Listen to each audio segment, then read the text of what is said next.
This is a Lip Media podcast. Me.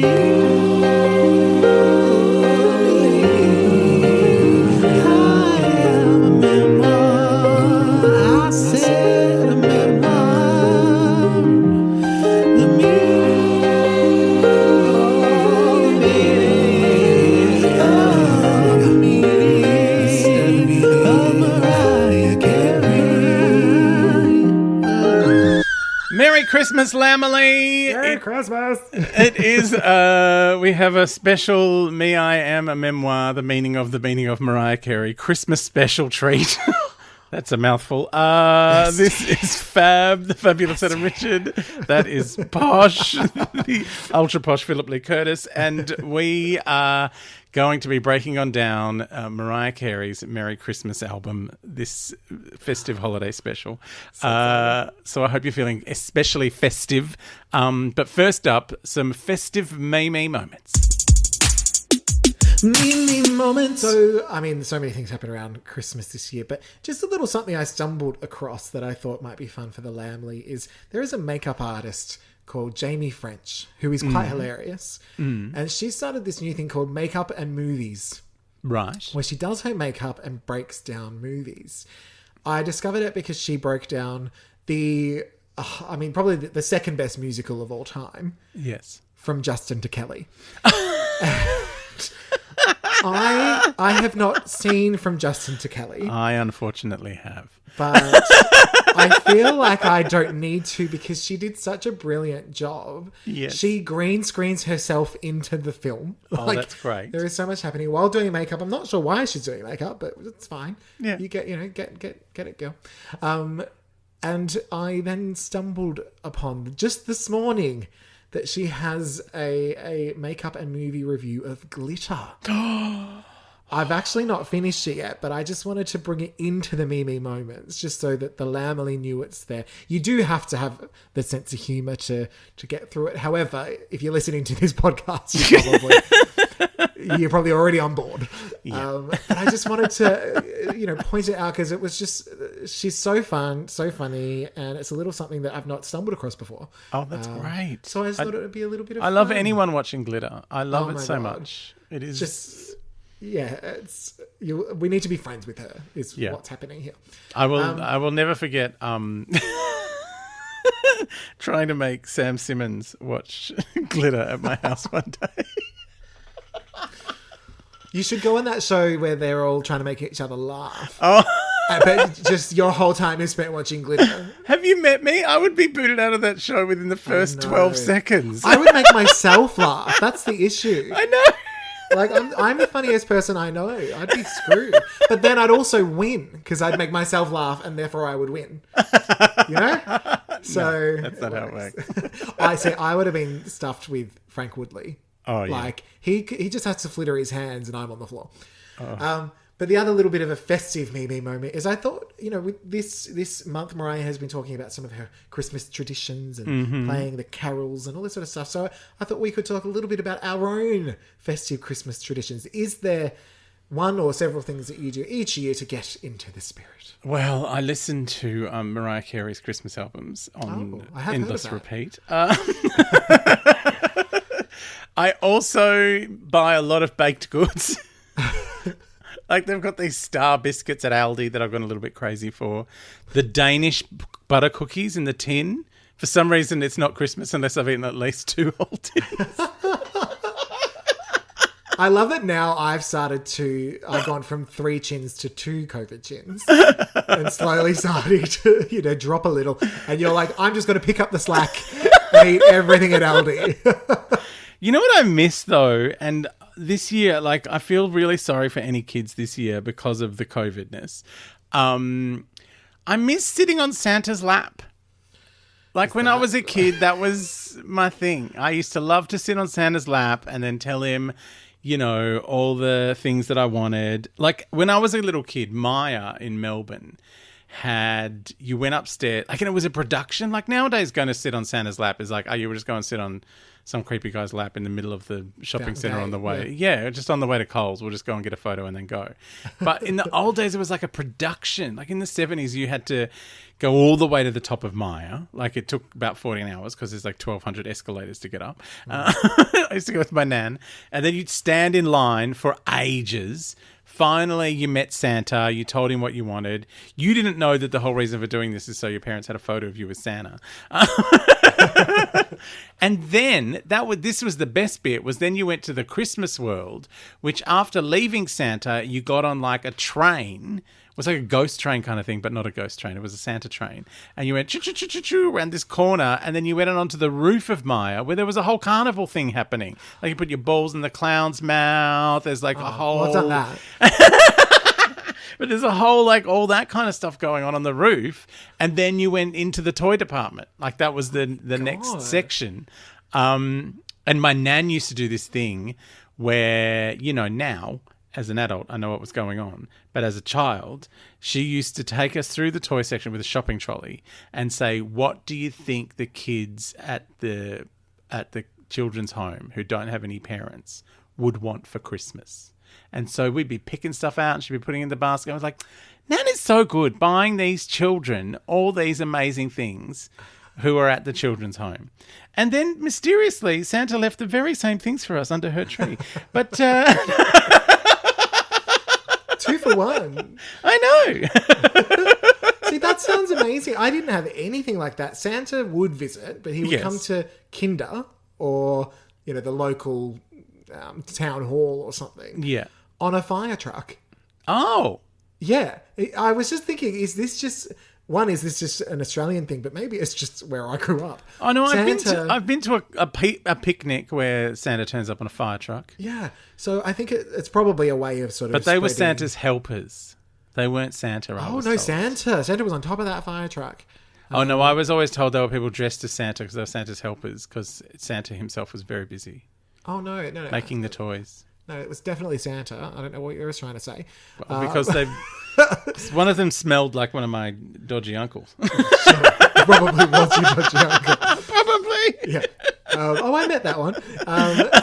But no, so Santa would show up and he'd be ringing the bell and he'd come in a fire truck. And I think it's because obviously in Australia, Christmas is in summer. Yes. So I think it was their way of spreading fire safety. And do you have a plan? You're home and you should talk to your parents. Oh, well, you lived in the bush. Yes. My grandmother lived in Carlton. Yeah. I didn't know what Maya was. Yeah. Like Maya Rudolph, perhaps? Actually, that kind of works. I would love if Maya Rudolph came up dressed as Rudolph. Oh, my God. Came down your chimney and emptied. Yeah. Oh, yes. But she's singing her mother, Minnie Riperton songs.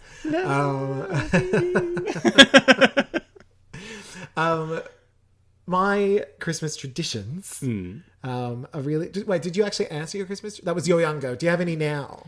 Do I have any? Just apart from eating the biscuits, no. Every year I eat biscuits. And sometimes I go as far as getting some, the German ginger biscuits, the one like the round ones that are brown inside with a white icing on the outside. No. I also get the Dutch biscuits. It's all about biscuits Christmas for me. Yeah. And the German stollen bread, that really dense. Yeah. Yeah, I'm into all that. It always seems like a good idea, and then I try and go, and also panettone, the Italian Christmas cake, which I will turn into bread and butter pudding generally. Just making that more calories, please. Yeah. What are the things that are the chocolate? It's like a wafer tube with chocolate in the middle. Yeah, Gary bought those the other day. They're pretty Moorish. Yeah, I've eaten most of them already. Yeah. Mum would always buy them for gifts for other people and we'd break into them. So my Christmas tradition... My gifts I get for other people is a box of cherry liqueurs from Aldi because they're $2.99. I'll be looking forward to one of those in the mail. I know this year I'm doing handcrafts. I've made a book for everybody. That's a visual joke just for Philip. I actually still have. The only thing that I like, I'm sure I've got other things, but the main gift that I've gotten from you in our friendship was something that you did sign, but it wasn't yours to sign. What was it? A copy of Natalie Bassingthwaite's solo album, which you signed from Mayor McCheese. Mayor McCheese. Which I still have. Oh my God, I forgot about that. Because I actually genuinely like her songs, so wouldn't get rid of it.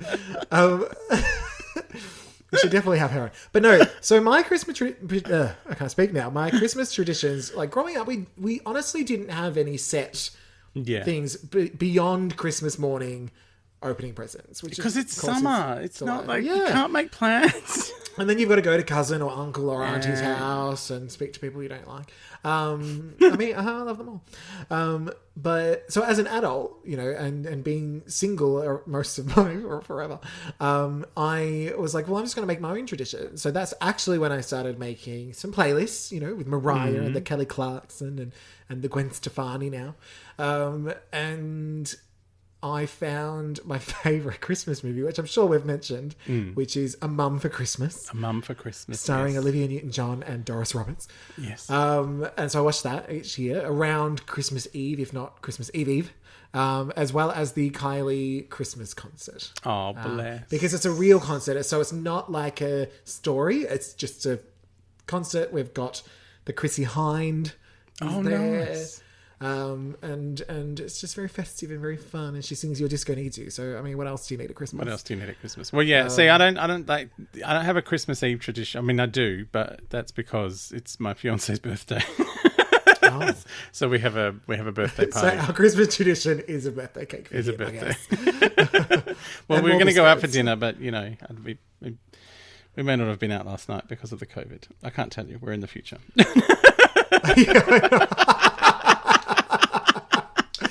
Yeah, happy birthday, Gary, for yesterday. Wink. Oh my God. I forget about that. I feel like I'm on Graham Norton. And I don't mean the show. I did get drunk one night. I've told this Graham Norton story, haven't I? No. He pinched my friend on the bum at a nightclub in Get the top down. Get the top Edinburgh. down. Who was your friend? My friend Paul. We were out drunk in Edinburgh one year. Like 98 maybe? It was a long time ago.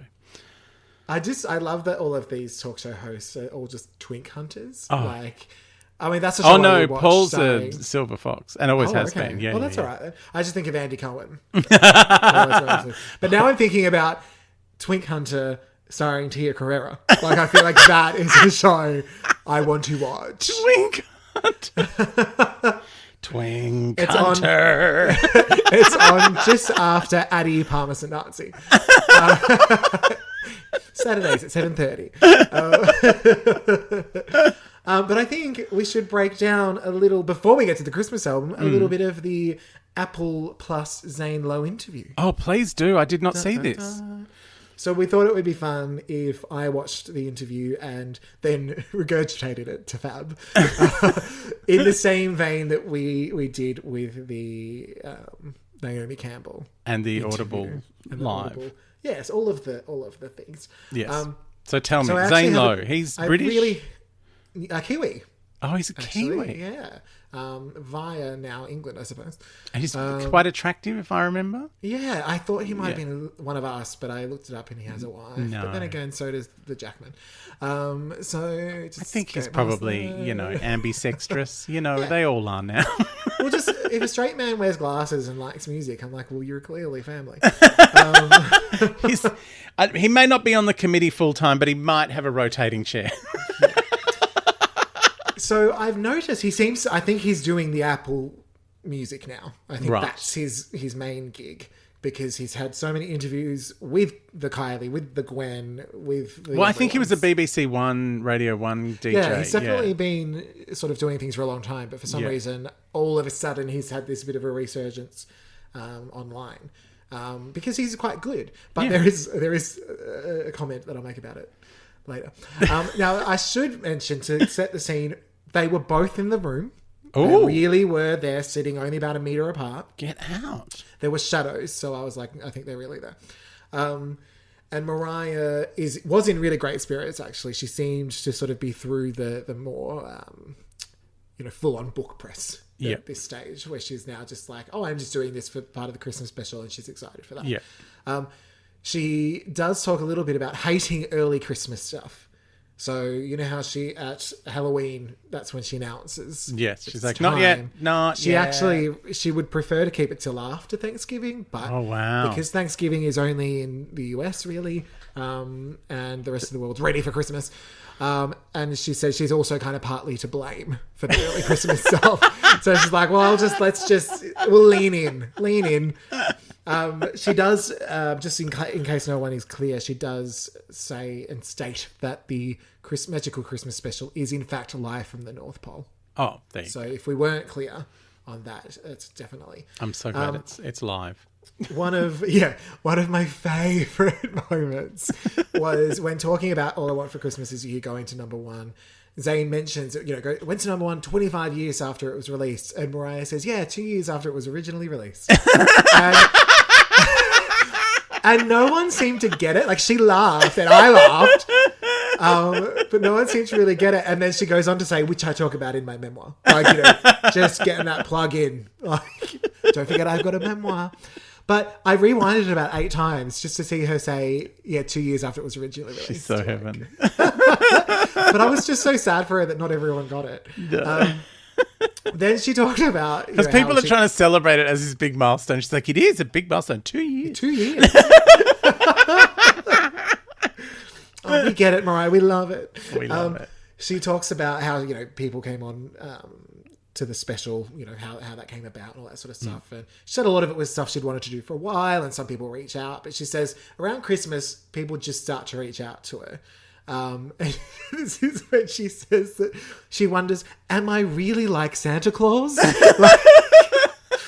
like all of a sudden she's like, this is who I've become. I'm Mariah Claus. Mariah Claus. She mentions how much fun, working with everyone was, but that Billy Eichner was sort of her favourite moment in the special, but that apparently a lot of their scenes got cut. So she's hoping that there's some, little extra special festive features that come out on the YouTubes or the Apple Music or the Apple TV or the Apple, where we get to see the extra bits. More content. Then we hit onto the Alter album, Chick, where Mariah has found the version with her vocals. She's just trying to find the board mixes because apparently everything was quite analog. So she's got to find sort of, she's got the end result, but not the earlier, parts of it. But also saying that she used to drive around and listen to it like it was someone else's, because it was so different.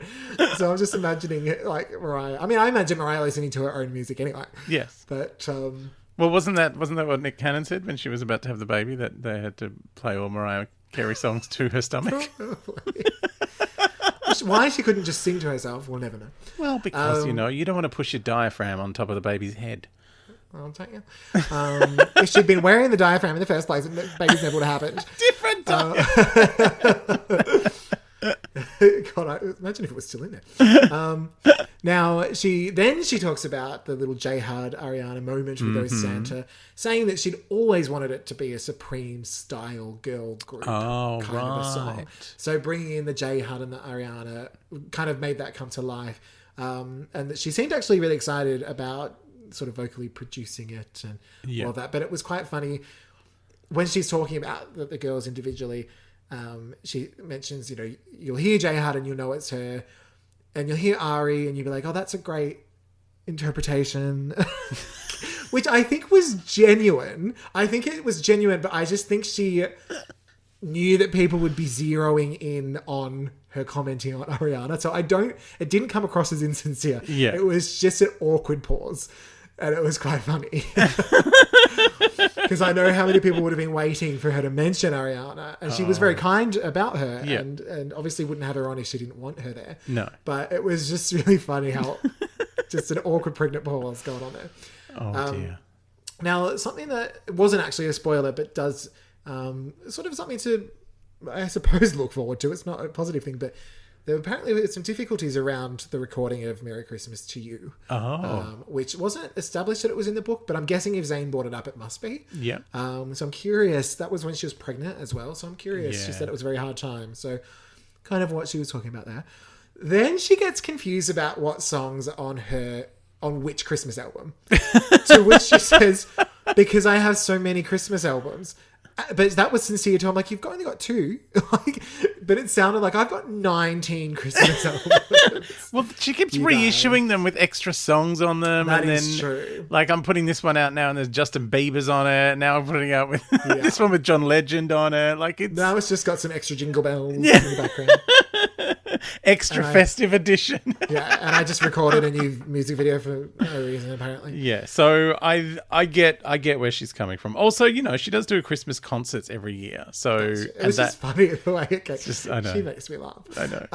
Now this is where, so my note here was Zayn is great because he genuinely does the work. He wants to, he does actually read the book and all of that. So he does know what he's talking about.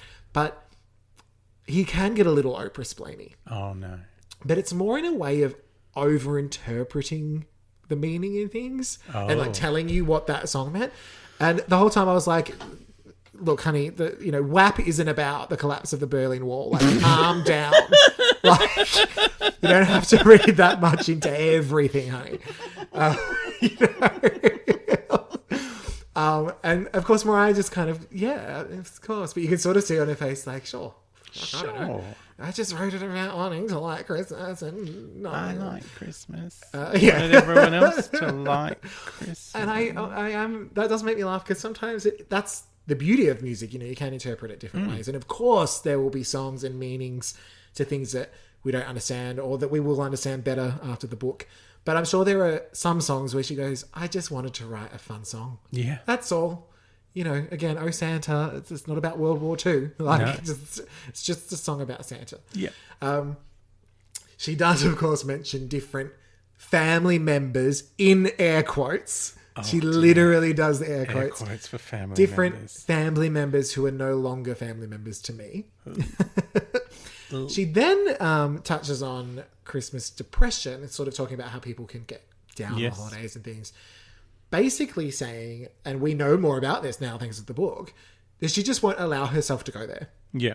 It's too deeply rooted, so she just does the opposite. Yeah. And again, further going into the festiveness that is Mariah. Well, I guess there's so much superficial stuff about Christmas that you can have an entirely superficial time and not have to think about the awful experiences that sometimes it brings up because, usually you're trapped with families and there are many people in family dynamics that do not get along well. Then they sort of go on to talk about time. And Zayn kind of says, time can control us. Time starts ticking when we're born and stops when we die. To which Mariah says, for some of us, I rebuke that. It's rebuked. She'd already done it when she said 2 years. Yeah, exactly. They then go on and sort of touch on Mariah having always produced a lot of her songs, even when perhaps not getting the credit for that. To which she goes, it must be so much different now if you're discovered on YouTube. Like, it must be so freeing. Unless you're signed to a deal where they own you, and then that sucks. We didn't say that. It's Christmas. So much of this interview is just her being herself and being hilarious. And I don't know if everyone always gets it, but this is probably the juiciest morsel from Mariah Morsel, when talking about making Christmas music and the albums and all of that sort of stuff, where she basically says it's all, it's got to be real. You can't fake it. And I'm going to read this pretty much verbatim. I've cut one or two words where she was sort of just thinking, but this is all Mariah. There's an artist, I'm not going to say their name, but they were complaining that they were not, I don't know how to say this and be diplomatic, but their belief system was different than the holidays and all that. But they were sitting there promoting their music, their Christmas stuff. Then they had, I'm not going to say what song they did or didn't do, but complaining to me. And I was like, oh, you're good. You're doing great. Why are you mad that you can't, like, only my fans will get this reference. I can't even, why are you mad? one of the songs I have. I was literally like, why are you mad? You are blessed to be here doing Christmas music and getting paid for it and entertaining the world. So why are you complaining? That's my thing. If you're not really into it, then don't do it because we don't need you to do it. Finn. Legitimately, she just went on a rant about this person. Oh, wow. And then, why are you mad? And it's just like one of the songs that I have. Like, it's just... But I was like, I can't... I mean, that wouldn't have even done it justice, but it was just fabulous.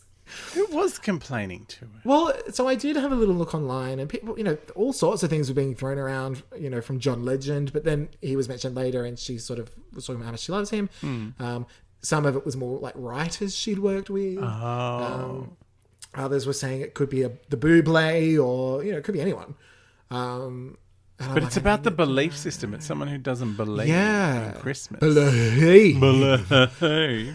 And I doubt very much whether Barbara Streisand is complaining to Mariah about her Christmas album. Jingle bell, jingle bell, jingle all the way.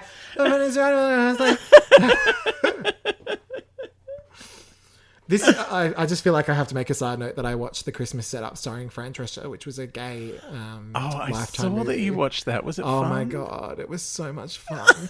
Like, look, one of the actors was definitely picked just because it was pretty, but it didn't matter because Fran Drescher was there. That's entirely the point of things. Can you imagine if Fran Drescher and Mariah Carey just did a song together? Oh my God! Why I was going to say something about a movie, but I said a song, and now I'm imagining Fran singing, which she actually does in this movie, and it's amazing. God bless me, Mary.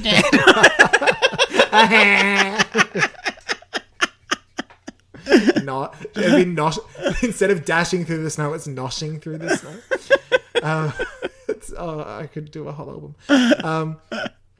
We then go on to talk a little bit about how, now that she's released the book, Mariah, that is, not Fran, that her relationships within the industry are better because people have been better able to understand her. And instead of thinking she's just a deranged diva with pretty all these crazy demands. And now they're like, oh, she's damaged and hilarious. Yeah, like us. And went on to say that creating the book with Michelangelo Davis, our BFF, has been the best creative process she's ever had, which MAD said she won't tell Jermaine.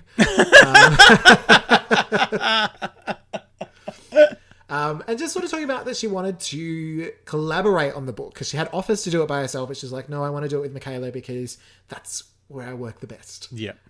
When I'm collaborating, it's what she loves the most. And all I could think was, I'm here, Mariah. I'm ready to work with you on anything that you may choose. So yeah, I imagine it's one of those collaborations where it's like, you do it, and then I'll tell you what you've done wrong. Well, actually, when I went down the rabbit hole of Michelangelo Davis, she was talking about how that she gave up her apartment and things in New York to go be in LA, and that they treated it almost as if Michaela was recording an album and Mariah was writing a book, so that they could sort of guide each other through the other's talents, if that makes sense. That's great. So I found that really interesting. So I think it really was, she basically said the whole first draft was them. Yeah. Like before anyone came on board. So yeah. That's great. That sounds like a great way of doing it. I love it. Yeah. I love creative process stories. That's right. Then Mariah goes on to Oprah-splain. Oh, bless. She talks about having photos with people like Stevie Wonder and Oprah, all these people. And she goes, and I have the photos of them. They're not just on my phone. I have them printed and I stick them on like a cork thing. And then I can move them around. So I just love that she was Oprah-splaining to Zayn a corkboard. And then you get pins. I love the idea of Mariah deciding, oh, now I've got a photo of this person. Who am I demoting? Yes, I know. Who's getting demoted from the corkboard to the drawer?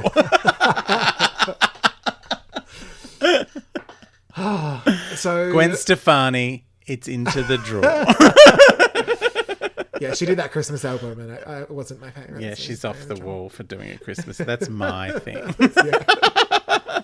I do Christmas. And she in this hasn't town. said she loves me like the Clarkson, so No. the Clarkson can stay. Then Zayn starts talking about dem babies, and he says, how old are the kids? They're 9 going on 10. And Mariah very firmly says, they're 9. There's no going on in my life.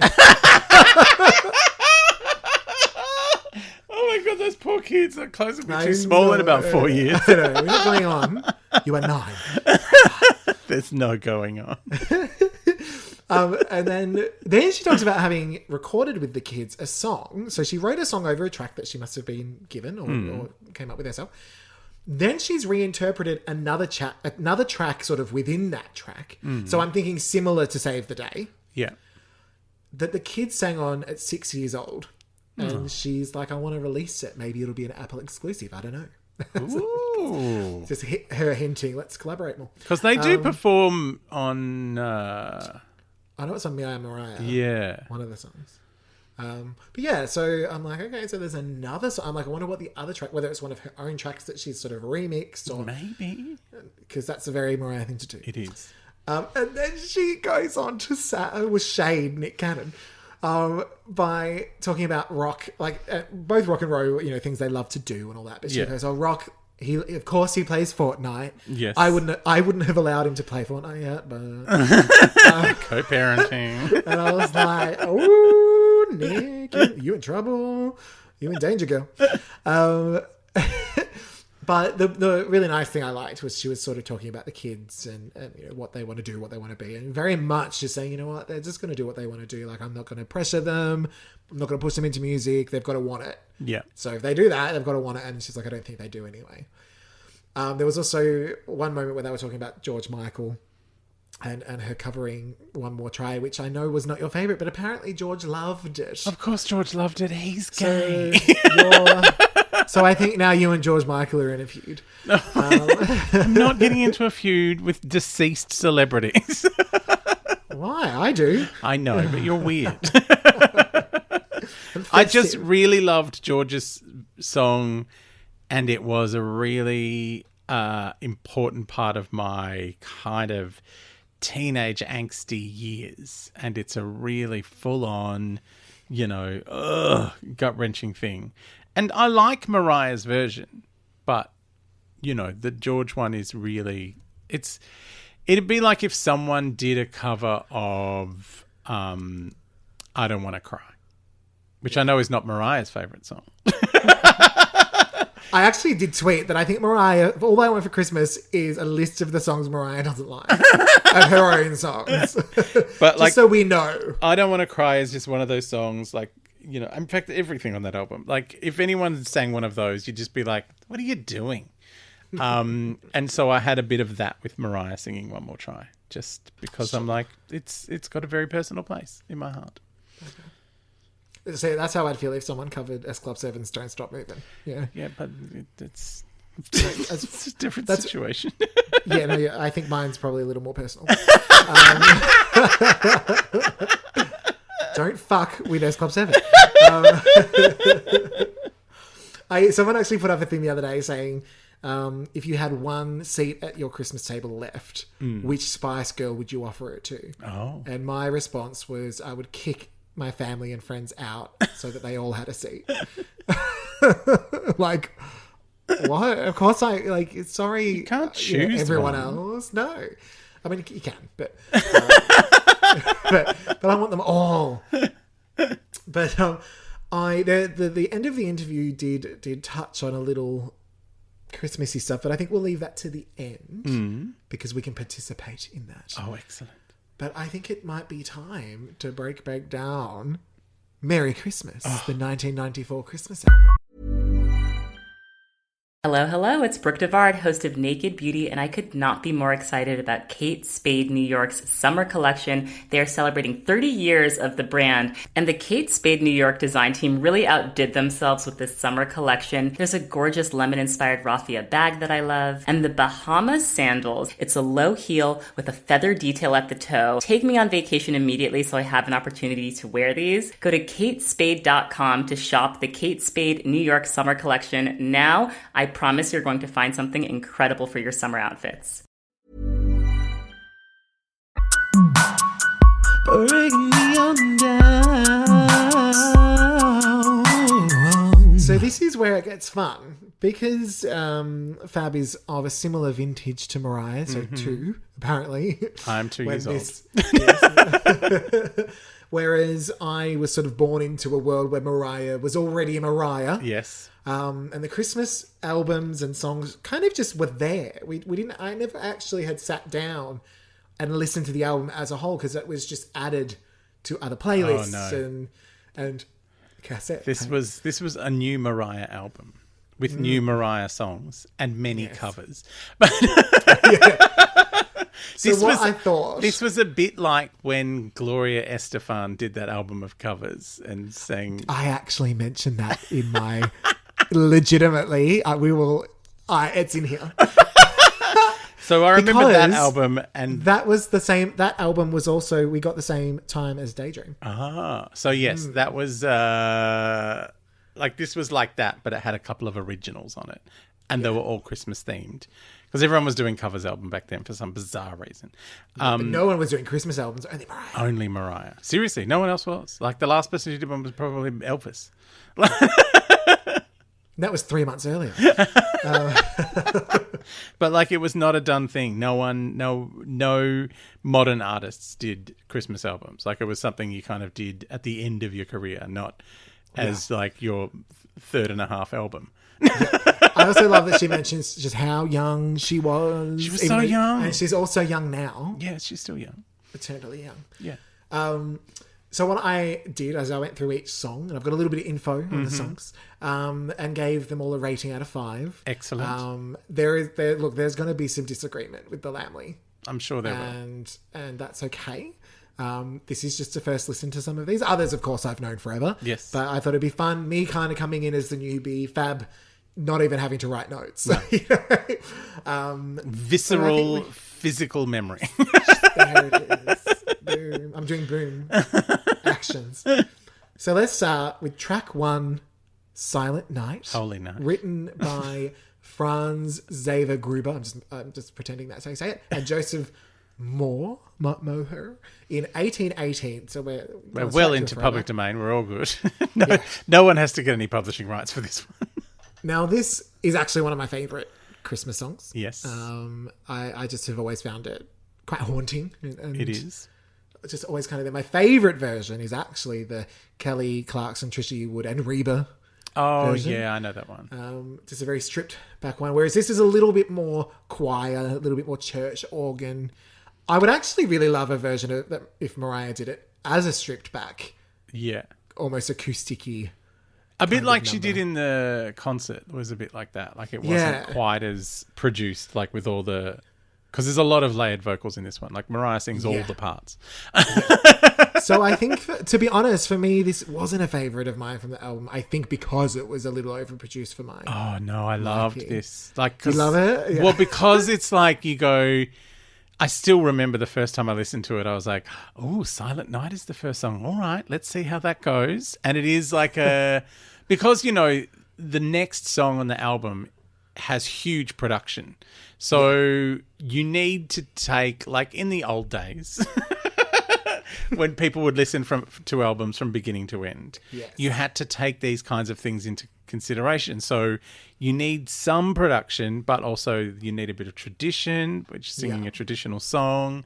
I think this is like, I always found this perfectly placed as like a warm-up, like a warm-up act for, you know, the big number, which is the second track. But yeah, so I do. I mean, Silent Night's a great song, and it's hard to stuff it up. And Mariah doesn't do too many vocal gymnastics on it. Like she's quite restrained. And yeah, it's really sweet. I like it.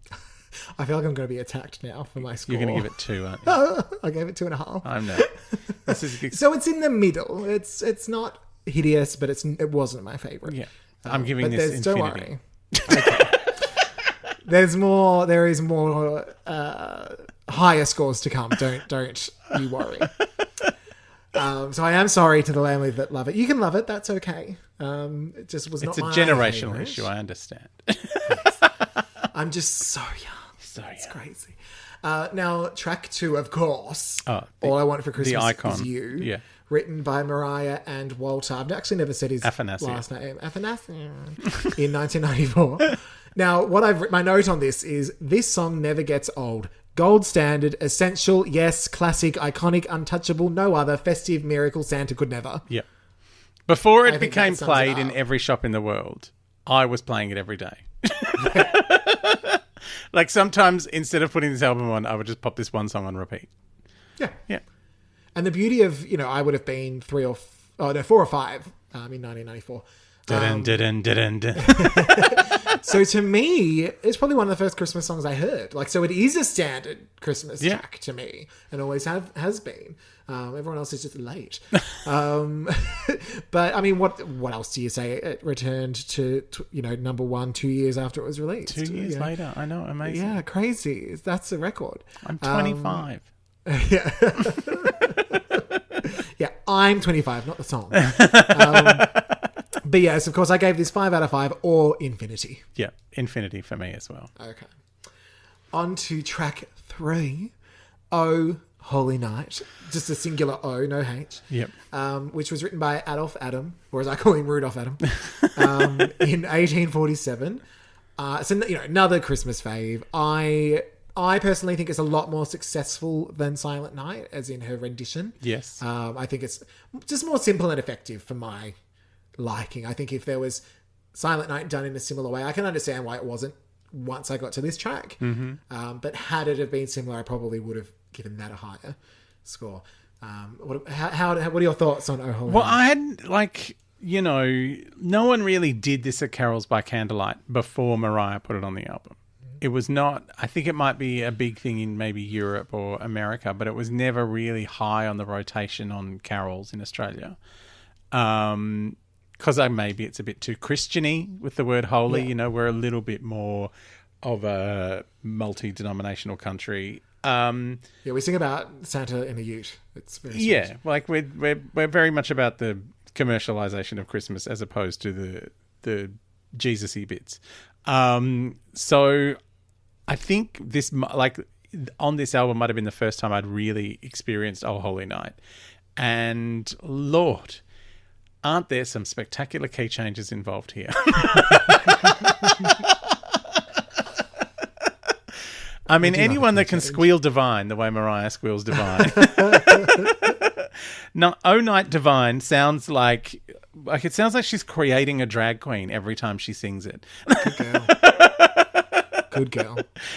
It is, yeah. You know what? I will say, actually listening to All I Want for Christmas Is You, because I was listening in a more kind of a review headspace, it's the first time that I was really able to listen to just the track, not the vocal. I was like, really, the track is quite simple. Yeah. The song belongs in Mariah's vocal. Yes. Which harkens back to Mariah saying that Mariah's voice has instruments and music with her. Yeah. And I was like, it really is the vocal and the vocal melody that drives that song. Yeah.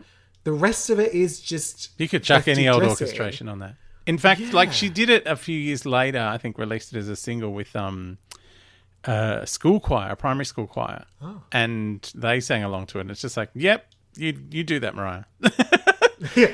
It's just, that's my other favourite song on the album, alongside All I Want for Christmas Is You. Like, it's just so soaring. Wait, which one, sorry? Oh Holy Night. Oh Holy Night, yes. Yeah. It's just, it soars really high. And tragically since then, everyone and their dogs had a crack at it at carols. Like, it's become a standard now because everyone's like, I'm going to sing that song that Mariah sings that she didn't write.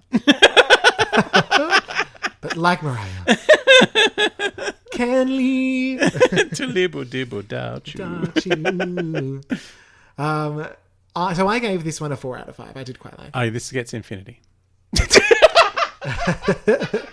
I've got to be honest, it was hard to go with, because obviously All I Want for Christmas is so infinity that it was hard to give anything else the same level. Yes. On to number 4, track 4, Christmas bracket, Baby Please Come Home, close bracket. Yeah.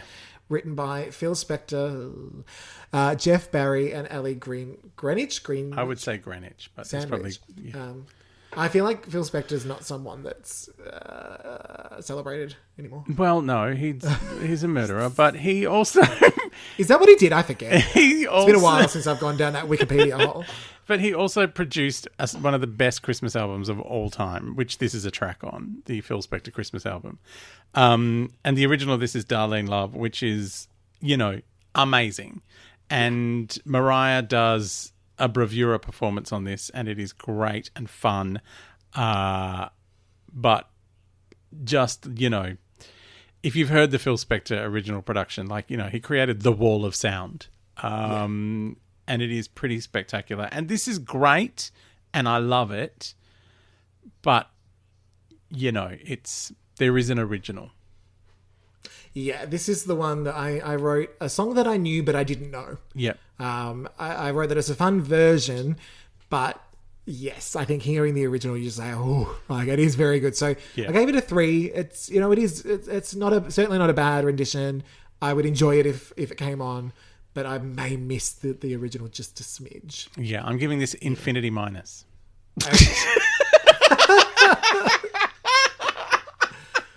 Lord.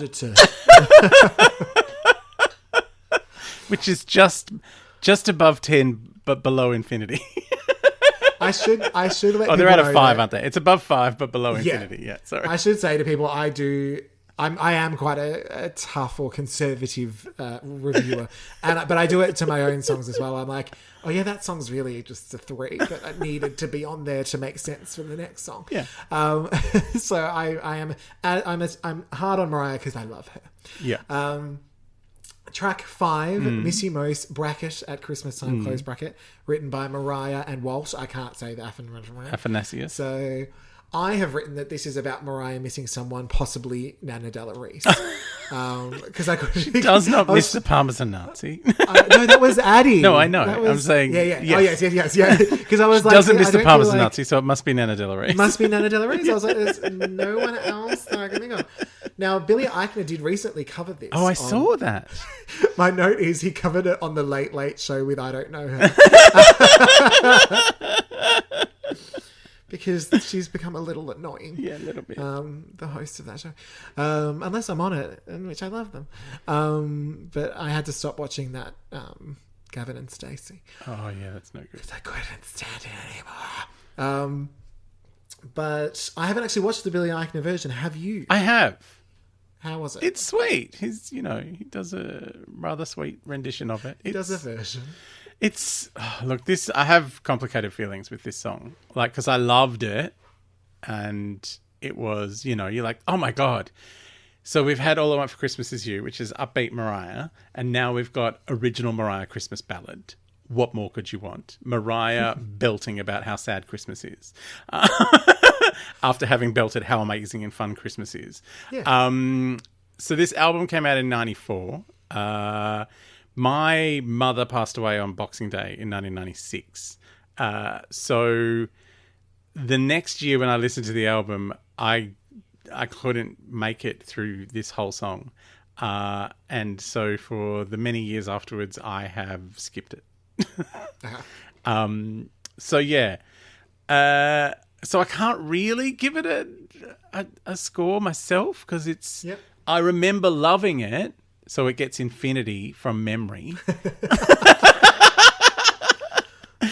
But because it is such a, like when you lose someone like a mother at Christmas time, then you do miss them most then. Sure, I see how you made that connection. And it is, it is that whole thing of like she's, you do feel like that. It's like, yeah, I'm fine all year round, and then Like, and this is a quantifiable thing that happens to me. As soon as I see tinsel at a shop, I become, and I don't even know I'm doing it, but I become weirdly on edge and I get snippy, and it takes me at least a week of like, oh, it's Christmas decorations. Sorry. Sure. Dead mother.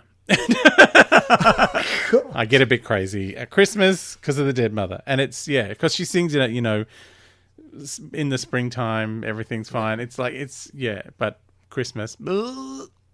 Yeah. I will say, having sort of known that story from you, I started thinking, oh God, like there are so many songs I associate with my mum. Like, so many. I'm like, I'm fucked. But yeah, I did not associate this with her until after she died. So yeah, and that's the thing. I'm real nervous. I'm like, oh, is every song gonna make me cry? like I said, don't ruin S Club 7. Don't Stop Moving, which just happens to be her favorite. So I did enjoy this. I think having known your story, it did sort of again make it a little tougher to kind of go, well, am I listening more for that purpose? Yeah. Do you know what I mean? For my friend. So I gave it a 4 out of 5. I thought I could have gone Infinity. I could have gone. So I thought I'll give it a nice 4 out of 5. She gives it a red hot vocal performance. Like it is like there is a big belt at the end of this. Look, it's still better than Silent Night. I love Silent Night. Let's smash into something more joyful, which is track 6. Joy to the World, written by Isaac Watts in 1719. It was actually a single in Australia. It was, because it had a weird disco beat. So this is the song I mentioned Gloria Estefan in, because I thought it starts off kind of slow and then, you know, wisps into the poppier sound. But a lot of the sound was very 90s. Oh, yeah, it's very turn the beat around. Yes! And that's all I could think of. And as much as I love that Gloria Estefan album, it didn't bode well for this particular rendition, I'm afraid. Yeah, this sounds like one of Mariah's remixes from one of her albums. Yes. And she's just gone, I'm just going to sing Joy to the World over the top of that, because I don't like what you've done to it. I don't like what you've done to my song, but Joy to the World will survive this. Yes, perfect. But yeah, those drum beats, those electronic drum beats are too much. Yeah. So I'm afraid that it was sitting on a similar par to Silent Night at 2.5 out of 5 for me. Look, I used to go out dancing a lot very late at night for hours on end. So that drum beat really hit me quite in a personal place, and I would dance immensely, especially after just having had a little cry after the last one. So I have to give this Infinity, unfortunately. Sensing a pattern. Because I spent a lot of time at a lot of nightclubs and all the songs sounded like this. even Leanne Rimes' songs sounded like this back then.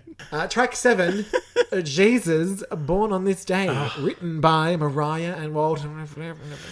Now this song, it was quite a lot about the baby choices. Yes, very baby choices. We're all about the baby choices, and we've got a kids choir, which I thought was very cute. And I have to say, I actually, even though I'm not all about the baby choices, I believe in Xena and Aphrodite, Kylie Minogue, and of course Festive, Mariah Carey.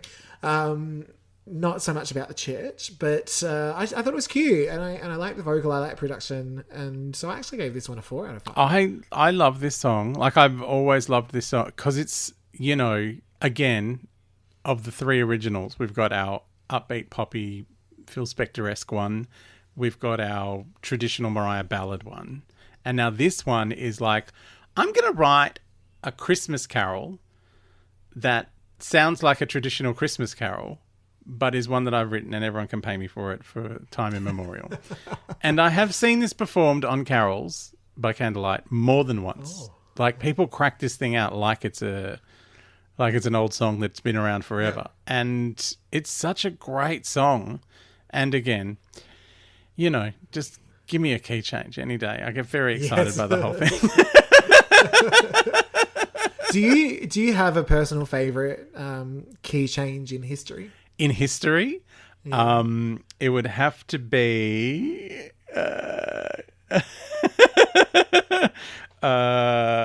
it's Pastora Sola Oh.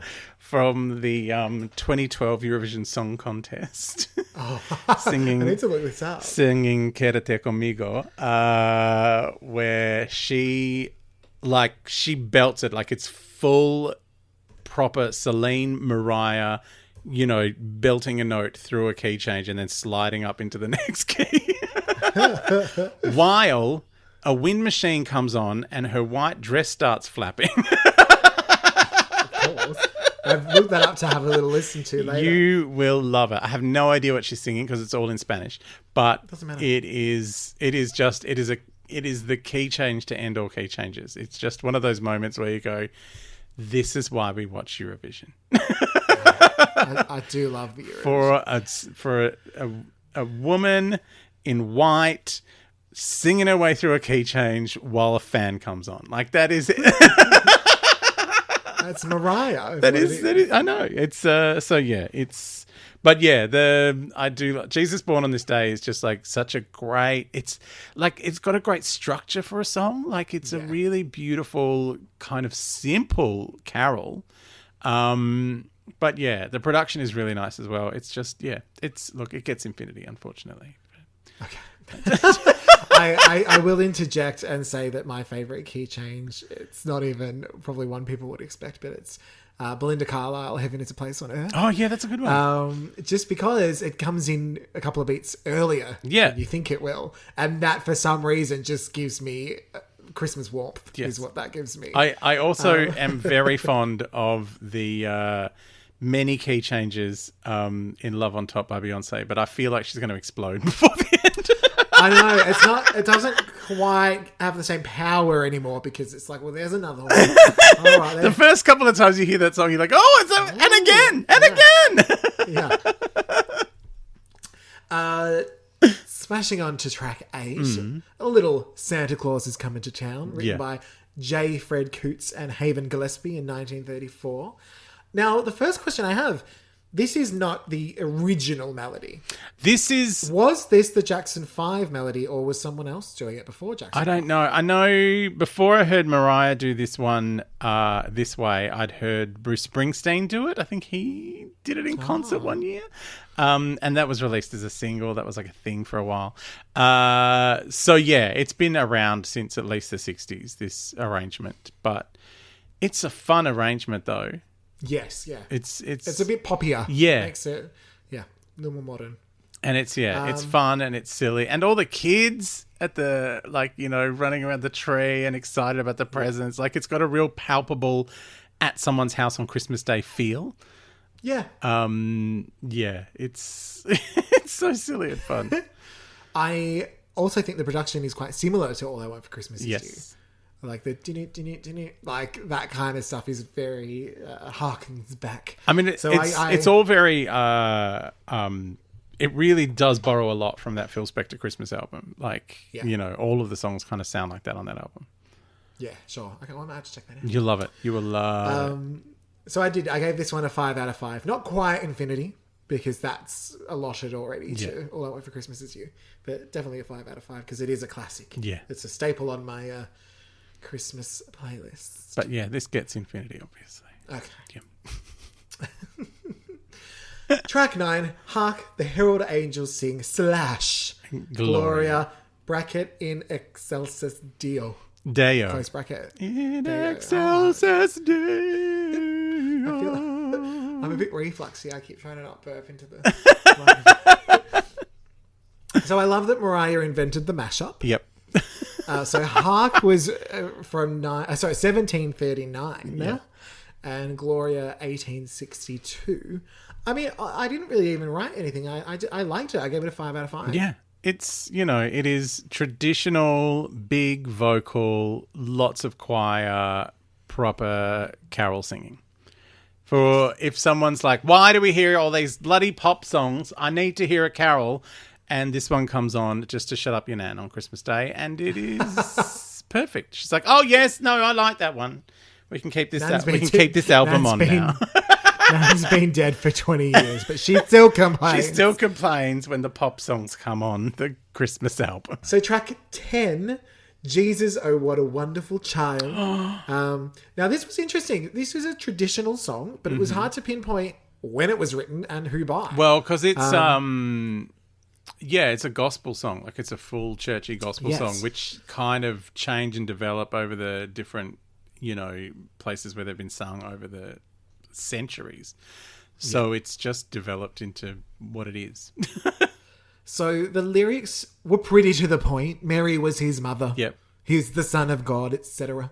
The repeated Jesuses towards the end did remind me of, anybody got time for that? Anybody got time for that? But she's like, Jesus, Jesus, Jesus. Oh, but what about when it pitches up a notch? When it's like, okay, we're going to change key, we're going to change pitch, and we're going to change speed. Tempo is clicking up, babes. For all of it. I wrote that it makes me want to go to church, even though I'll deafs be smote at the front door. This is the churchiest of church songs, and I am here for it 24/7. I think I wrote that I felt that the Lord was coming through me. I wanted to be at church. I think the speeding up at the end actually gave it a higher score, because I think lyrically it was like, oh yes, I get it. Well, Jesus. Kind of gospel songs Jesus, are naturally quite simple, so you can remember them. Because also, so you can just start singing it in church and everyone's like, oh, this one, I know these 6 words, I'm good. Yeah. Jesus, Jesus, Jesus. What a wonderful child. Jesus. Mary was his mother. Jesus. Yeah. So I gave this one a 4 out of 5. I think this is probably one I'd listen to again, and it would be 5, and then it would be infinity. Yeah. The more you listen to this song, the more joyous and fun it gets. Like, it is. And probably the whole album, let's be honest. Yeah. Even if I've given a 3 or a 2.5, that's one listen. On the same bloody day I read the really depressing chapter. So, but that was the last track of the standard edition. But there was a bonus track in Australia. Yes, we had 11. We had an 11-track album. So I gave Jesus What a Wonderful Child. That gets infinity from me. I skipped right on past because I just assumed, and you were correct. So track 11 was God Rest Ye Merry Gentlemen, which was a very short little morsel from the 16th century. To be honest, I didn't have much to say other than it was nice. So now this is a thing that I never knew that this was a bonus track for Australia. This was just the 11th track, as far as I knew. Like, the other one that was on the rarities, that I went, oh, I just thought that was on the album. Yeah. So I just thought this was on the album. And I have to say, as a bookend with Silent Night, like lots of layered Mariah vocals, very traditional song, it just felt like the perfect ending to the album. And the fact that it's really short is quite beautiful. It's kind of like going, so I started this with Silent Night with my many layered vocals, and now we're going to put it all to bed with the same thing. And are there any instruments, or is it just her? Oh, I'd have to go back and read I feel like it's just her. The thing that struck me, because I agree, I think it was a really nice ending, and if it had have ended on, like, the standard edition would have ended on Jesus, oh, what a wonderful child, I was actually thinking I probably would have ended, in that case, I would have swapped to have Hark the Herald Angels Sing / Gloria as the final song, if I was doing the track listing, which obviously I wasn't. No. But yeah, I feel like it would have had quite an abrupt end, ending with the 10th track. Old Churchies. But yeah, I really like, that's one of my favorites, because it's just like, it's so short, it's so sweet, it's so to the point, and I'm pretty sure it's just vocals. Like, I think all of the instrumentation is vocal layering. Just Mariah. It's all Mariah. I'll go back. So I did give this one a 4 as well out of 5, because I quite liked it. Oh no, this is definitely gets infinity. Yeah, double infinity. Double infinity plus 4. To the power of 12. Infinity to the power of infinity.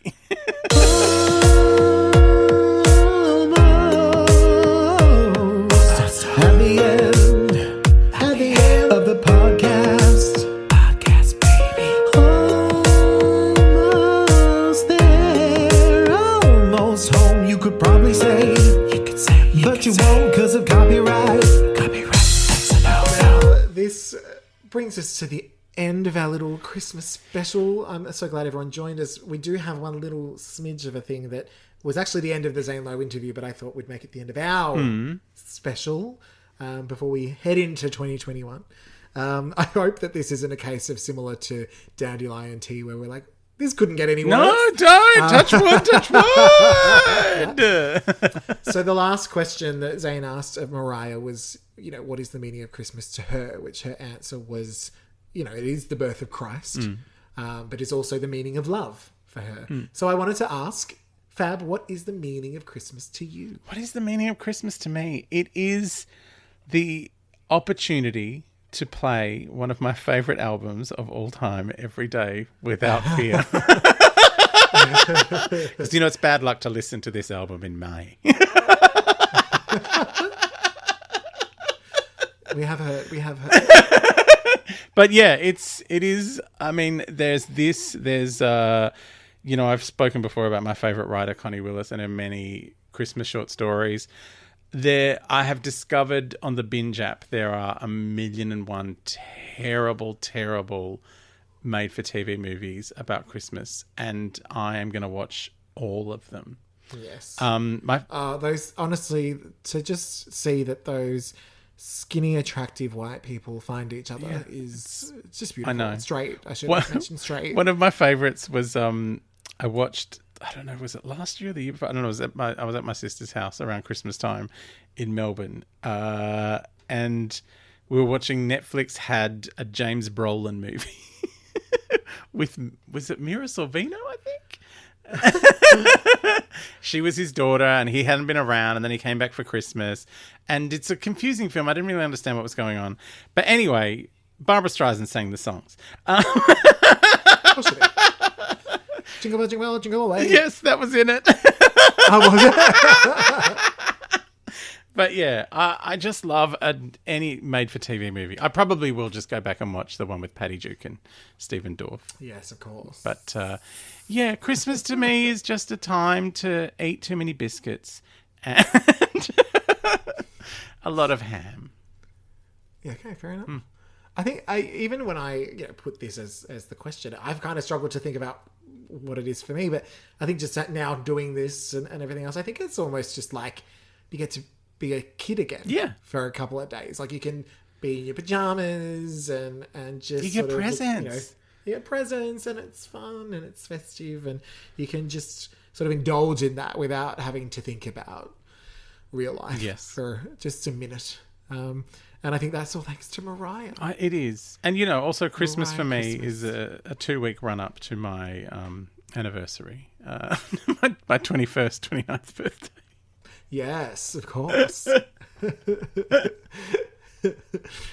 Oh, dear. So, yeah, when we come back from our little break, I will be 29 again for the 21st time. My goodness.